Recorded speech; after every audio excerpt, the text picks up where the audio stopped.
So my granddad was a Baptist preacher in South Texas, and he told me when I was real little that we follow a barefoot rabbi. That's how he called it. And that barefoot rabbi gave us two commandments: love God and love neighbor. Because there is no love of God without love of neighbor, is how he put it.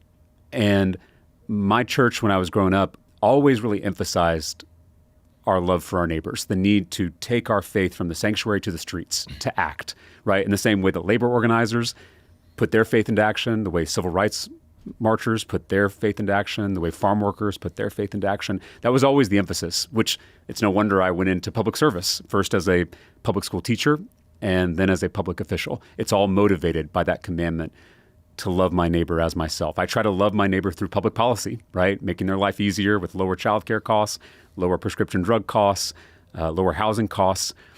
But that work of loving my neighbor is really difficult, especially in a place like the Texas legislature. And anyone who's engaged in politics, I'm sure you could also attest to this, that loving your neighbor can be very frustrating and very difficult and very disheartening. And that's what happened to me in my second term. It had been such a dark session, the most extreme abortion ban in the country, permitless carry, where anyone could carry a firearm without any kind of permit, an effort to whitewash our history curriculum, and one of the worst voter suppression bills in modern American history. All of that happened in that second session.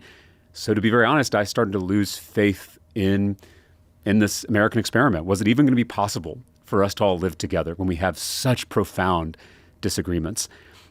And so I made the decision to go to seminary because I remembered that first commandment to love God.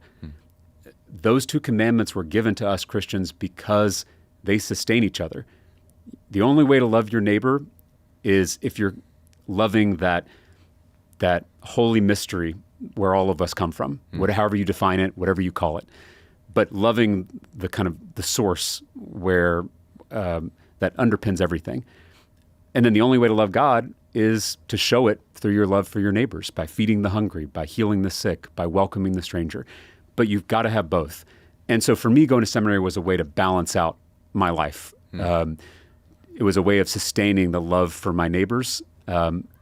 And loving God through my seminary journey has been a true blessing. And it's why I can continue this sometimes difficult work.